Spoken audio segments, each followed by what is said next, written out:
Il y a des gens qu'on attend et il y a ceux qui imposent leur place. Et pour Kai Cenat, personne l'attendait vraiment. Et pourtant, aujourd'hui, c'est lui le boss.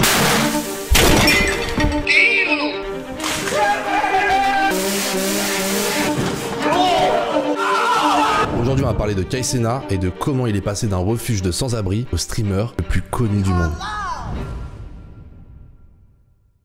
Cette histoire, c'est pas une histoire comme les autres. C'est l'histoire d'un mec qui a révolutionné le monde du divertissement sur internet. Un mec venu de nulle part qui ne prédestinait pas à devenir une légende. Il s'est pas fait pistonner, il n'a pas une grande équipe, pas de plan B. Et la réussite de Kai Cenat, c'est le résultat de travail, d'analyse et de remise en question. Et d'ailleurs, si tu regardes jusqu'à la fin, tu comprendras que derrière son humour, ses cris et ses lives, il y a une stratégie bien ficelée. Et aujourd'hui, dans cette vidéo, on va lire à travers ces lignes. Bienvenue sur le premier épisode d'Unsocial et aujourd'hui, on va parler de l'ascension de Kai Cenat.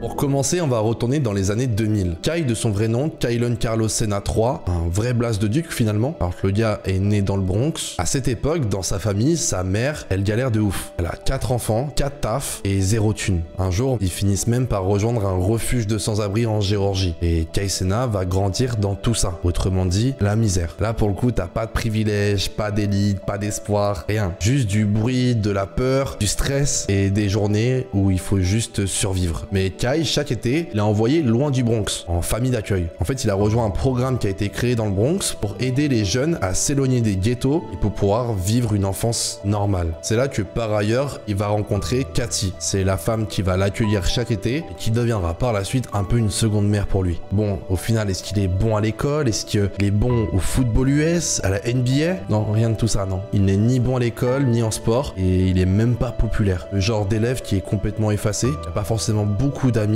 Du coup, de son côté, il sait pas ce qu'il est, ni ce qu'il va devenir. Et puis un jour d'été, il ouvre son PC et découvre YouTube. Et ça va être un électrochoc pour lui. Parce qu'à ce moment-là, lui, il va pas regarder et consommer du YouTube comme un enfant classique de 14 ans. Lui, il va comprendre un autre système, c'est que Internet, c'est pas juste un passe-temps, mais un immense terrain créatif. Lui, il va pas consommer les vidéos normalement, il va les analyser. Il va alors capter les rythmes, les titres, les miniatures, l'énergie qu'il faut avoir pour faire des vidéos. Il va regarder alors Roman Atwood, FuzzTube, PewDiePie, FaceClan, des créateurs ultra connus et influents de l'époque qui a inspiré les futures générations qu'on voit aujourd'hui sur internet. Et en prenant des notes comme un scientifique, il va comprendre beaucoup de choses. Je vous rappelle que là, Kai Cenat, il a 14 ans et il réfléchit déjà à comment faire un format, une intention ou encore une mécanique. Et dans tout ça, il va pas chercher la gloire ou le succès. Lui, ce qu'il veut, c'est chercher une formule qui va marcher et qui va lui permettre de s'élever dans ce milieu. Parce que oui, il a envie de devenir un créateur de contenu. Bon, au bout d'un moment, c'est bien de faire le data scientist, mais au bout d'un moment, faut se lancer, quoi. Il met alors en œuvre tout ce qu'il a appris pendant ses centaines d'heures de visionnage de vidéos, ses analyses complexes, et il va lancer sa première vidéo sur Facebook. Siri, shut up. Kai, shut the f up, you thought ass. You get no. Every time you go to school, everyone look at your feet and say what the f are those, so don't even. Comme par magie, c'est le million de vues instantanément. Je déconne, ça a complètement flop. Ça fait 30 vues, je crois, à peine. Bah ouais, les gars, ça marche pas comme ça, l'industrie d'internet. Tu ne peux pas percer du jour au lendemain comme ça. Et encore moins dans les années 2016-2015, c'était encore plus compliqué. Aujourd'hui, tu balances un TikTok, il y a moyen que ça pète. Et puis même, moi, je me rappelle de mes premières vidéos sur ma chaîne, j'avais un vrai balai dans le cul. Mais en pratiquant, au bout d'un moment, t'apprends des choses sur toi, sur comment se comporter sur une vidéo. Tu vas faire ensuite des meilleures vidéos. D'ailleurs, c'est là où il va montrer sa première force, c'est sa résilience. Le fait de ne pas lâcher et de continuer. Là où 99% des gens auraient delete la vidéo et fermé le compte par peur de se faire bully à l'école, bah lui, il continue. Il teste, il rate, il recommence et chaque échec devient un indicateur supplémentaire. Il s'améliore, il améliore sa clarté dans ses propos, il améliore le montage. Il y a plein de facteurs qui rentrent en jeu. Et puis surtout, au bout d'un moment, il va faire une conclusion qui est hyper pertinente. C'est que sur Internet, personne ne doit ton attention. Gros, t'as zéro buzz. Jamais quelqu'un va cliquer sur ta vidéo pour te voir faire n'importe quoi. Tu dois prouver les choses. Vous connaissez son ascension, et il va le faire un peu plus tard. En attendant, Kai devient de plus en plus obsédé, mais pas comme les autres. Il est obsédé par Internet et la création de contenu. Il veut comprendre le timing, les algorithmes, les réactions humaines, les trends, les tendances du moment. Il matraque toutes les vidéos d'Internet. Il va alors écrire des intros, retenir les formats qui retiennent l'attention des viewers et surtout capter les miniatures qui donnent envie de cliquer. Petit à petit, il va construire une bibliothèque mentale, une sorte de protocole du créateur. Et il pourrait le vendre bien cher, je pense. Mais à cette époque, il a 15 ans et personne ne fait ça à 15 ans. Moi, je me foutais un glaçon et du sel sur le bras pour voir si ça me brûlait. Et oui, ça brûle. Je suis con, quoi. À cette période-là, il a même pas de communauté, mais il a déjà une méthode bien en tête. Et c'est peut-être ça qui va faire changer les choses. Arrive l'université. Il va poster d'ailleurs cette vidéo.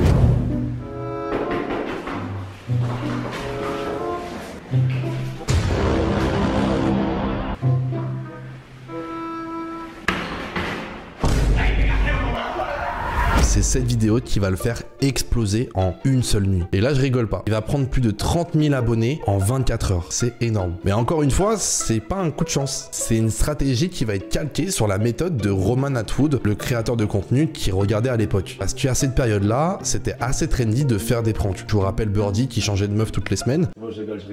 Oh, c'est une caméra cachée, je rigole ici. Sur ma route, oui. Ça, c'est pour les OG, mais il y avait plein de pranks sur la sphère d'internet, plus ou moins éthiques. Il va leur reproduire une recette qui est connue, mais adaptée à son époque et à son image. Et surtout, ce qui va faire la différence entre tous les autres créateurs, c'est qu'il va transformer cet essai vidéo en une série de vidéos. Il va tout de suite comprendre que la répétition, c'est la clé de la réussite. Et cette technique a toujours fonctionné, que ce soit dans le cinéma ou même sur internet. Aujourd'hui, en Big 2025, ça marche encore. D'ailleurs, je vous donne un exemple concret en France. Squeezie, avec son concept Qui est l'imposteur, ça fait plus de 3 ans qu'il fait ce contenu-là et il fait une répétition qui marche. Alors, t'as forcément quelques nuances, mais comme Kai Cenat, c'est la nuance qui va faire toute la différence. Alors maintenant, vous avez compris, quand un produit marche, il faut continuer. Avec toutes ces répétitions de vidéos de prank, Kai Cenat va très vite accumuler le nombre iconique pour les youtubeurs, les 100 000 abonnés. J'en profite pour vous dire qu'on y est bientôt. On peut se faire aider ou... Aidez-moi. Bref, à cette époque, il va se poser le fameux dilemme. Université ou YouTube? La logique voudrait qu'il reste à la fac et qu'il poursuive ses vidéos à côté. Mais Kai Cenat est tellement obstiné qu'il est sûr de réussir, alors il va prendre le choix de prendre le chemin inverse que ses proches lui conseillent. Il va alors lâcher la fac et à partir de là, il n'a plus le choix que de réussir.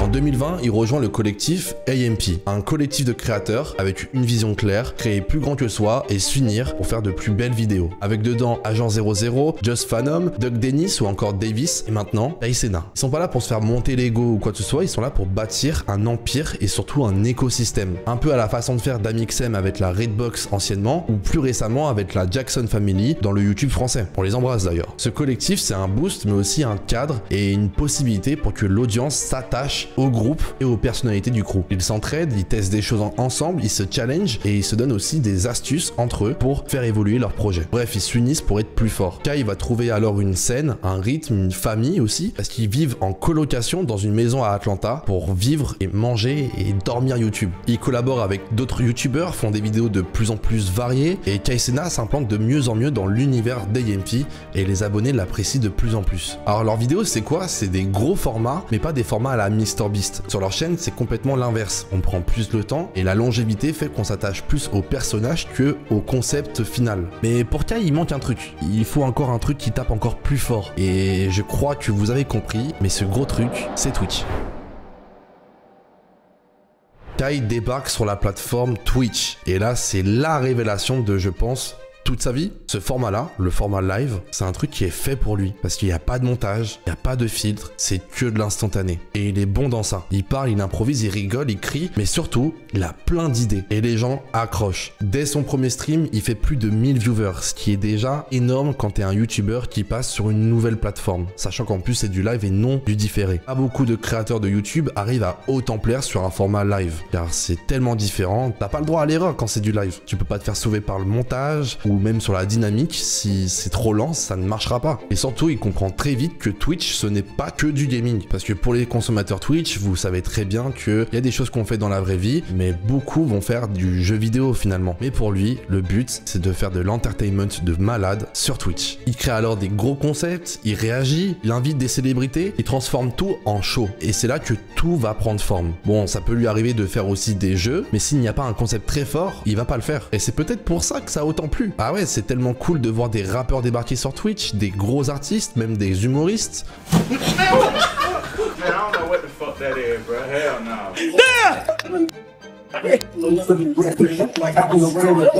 is you doing? Uzi! Bah tout ça, côté viewer, on va vraiment kiffer. C'est trop cool de pouvoir lancer un live en sachant pas vraiment ce qui va se passer et tout ça va créer une hype de ouf au personnage. Ce que Kai Cenat va maîtriser mieux que quiconque, c'est les concepts. Il invente la Riz Academy où il coach des mecs pour draguer, il transforme sa maison en zoo, il joue contre une joueuse d'NBA, il improvise des talk shows avec 21 Savage, Lil Baby, NLE Choppa ou encore Kevin Hart et à chaque fois ça explose de plus en plus. Mais alors pourquoi? Parce qu'il maîtrise ces 3 étapes. Le premier c'est le fond, tout ce qui va être l'idée, le concept qu'il va pouvoir mettre en pratique. Le deuxième c'est la forme, le rythme, la musique, le décor, tout ce qui va faire que le fond marche bien. Et ensuite le troisième point qui est complètement nouveau dans notre ère, c'est la dynamique virale, tout ce qui va être les clips qui vont tourner sur TikTok, Reels ou encore YouTube Shorts. Chaque stream, chaque happening est pensé pour que ça soit clippé, monté et partagé. C'est pour moi le streamer nouvelle génération qui a tout compris en utilisant tous les canaux qu'il disposait pour faire parler de lui le plus vite possible. Et il n'y a rien de mieux que créer des vidéos virales pour que les personnes le découvrent en Story Reels ou TikTok ou même YouTube Shorts pour découvrir en live ce qui va vraiment se passer. D'ailleurs, ça doit sûrement vous faire penser à quelqu'un d'assez connu en ce moment. Bon, on va parler forcément d'Anime. À lui, il a utilisé un petit peu la même stratégie. C'est quasiment le même concept finalement. Alors, je sais pas si c'est fait consciemment, mais en tout cas, vous pouvez comprendre que c'est vraiment efficace. Par la suite, il va lancer quelque chose que très peu de streamers peuvent tenir, les marathons. Le principe, c'est quoi? C'est être en live pendant 30 jours, 24 heures sur 24. C'est plus un stream pour moi, c'est une télé-réalité. Chaque moment est scénarisé, chaque journée a ses surprises. La quantité d'happening qui est préparée pour ce projet doit être folle. Franchement, j'aimerais vraiment voir le côté logistique et pré-production, parce que en étant dans le milieu, je ne pense que je m'attends pas à tout ce qui a été préparé en amont. En fait, tout est pensé pour que le viewer ne s'ennuie jamais, et même quand Kai Cenat est en train de dormir. Pour moi, c'est le plus gros investissement que Kai Cenat a pu faire pour ses streams, parce que streamer pendant 30 jours, c'est un risque financier, mais aussi d'image. Ah bah ouais mon pote, parce que un mot de trop, un geste de travers, la stratégie d'être clippé tout le temps, c'est aussi dans les deux sens. Que ça soit positif ou négatif, les gens vont clipper. Bref, les invités vont défiler comme un plateau télé, et il va surtout battre le record de subs sur Twitch, avec 306 000 subs. Je sais pas si vous vous rendez compte, mais c'est une dinguerie. Il devient alors une légende vivante, et ce projet devient un succès de zinzin. Pour moi, c'est d'ailleurs l'un des événements qui a le plus marqué Twitch depuis sa création. Mais vous connaissez, à force de grind et d'enchaîner des projets, bah on commet des erreurs. En août 2023, il veut organiser un meet-up aux States et il a la bonne idée de faire un meet-up à Union Square à Manhattan. Du coup, t'as des milliers de personnes qui vont se rendre sur place, sauf qu'il y a zéro sécurité, pas de structure et ça part très vite en émeute. Des dizaines d'arrestations et de blessés, Kai finit même par se faire arrêter lui-même. C'est un retour brutal à la réalité, même si, je vous rassure, et vous connaissez l'histoire, il est très vite relâché. Il va très vite aussi comprendre que son influence n'est plus anodine. Alors il va prendre du recul sur cette situation, comme d'hab, pour réfléchir à la suite et sans faire les mêmes erreurs. Mai 2024, Kai balance une bande-annonce pour son marathon Elden Ring.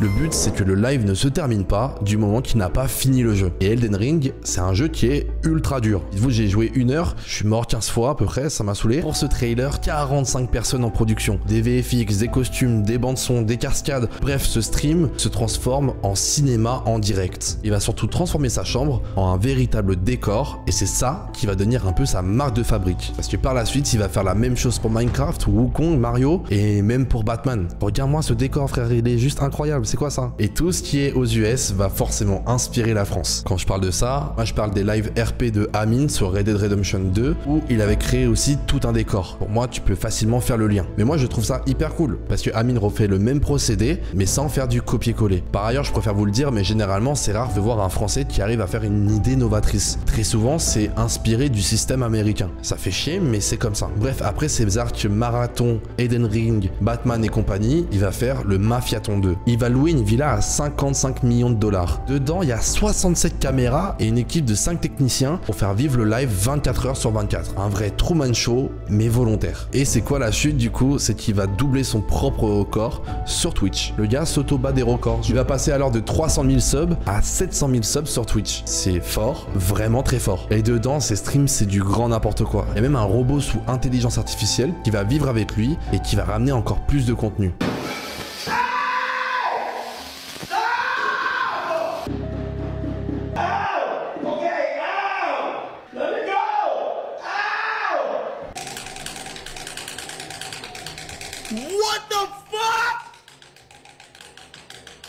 Bref, c'est des moments de live de fou et sincèrement ça doit être ultra difficile de rester 30 jours à filmer quasiment tout le temps. Et même dites-vous quand il était pas là parce qu'il allait faire des pauses ou quoi que ce soit. Vous voyez les lives là où les gens réagissent en fonction des cadeaux là, comme Jawad là.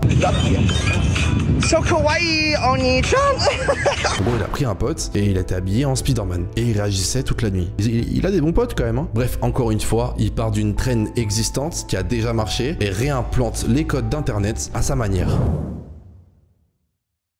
Bon, tu veux savoir pourquoi Kai Cenat a réussi? C'est pas parce qu'il crie, c'est pas parce qu'il fait le show, mais parce qu'il a tout compris d'internet. Il connaît son histoire, il maîtrise les mécaniques du divertissement et il suit pas forcément les tendances. Mais par contre, il va s'en inspirer. Il apprend de ses erreurs rapidement, se remet en question, mais surtout, il crée pas des vidéos. Il crée des formats et des arcs. Et aussi une petite chose, il a toujours cru en lui. Il ne copie pas, il observe, il modélise et il transforme. Kai Cenat, à la base, c'est pas un mec qu'on voulait voir. C'est un mec qu'on a d'abord pris pour un clown, mais qui dans l'ombre préparait une révolution. Aujourd'hui, il n'est pas juste un créateur, mais c'est un modèle d'ascension méthodique. Parce qu'à ce niveau-là, il n'y a plus de hasard, il n'y a même plus de chance, il n'y a que du travail, une lecture de jeu et surtout de la persévérance. Alors si vous souhaitez vous lancer dans ce milieu, j'ai une formation à vous proposer. Non, je déconne, je vends rien du tout. Les gars, n'achetez pas ce genre de truc. Les gars, vous avez tout devant vos yeux. Vous avez YouTube, c'est une bibliothèque géante de vidéos qui peuvent vous aider pour devenir créateur ou créer des vidéos. Voilà, c'était mon premier épisode d'Unsocial. Alors abonnez-vous si ce n'est pas encore déjà fait. Dites-moi dans les commentaires si ça vous a plu. D'ailleurs, il y a une vidéo qui apparaît juste ici, prête à vous divertir pour les prochaines 20 minutes. C'était Buddy et faites-moi percer comme Kai Cenat. Pitié,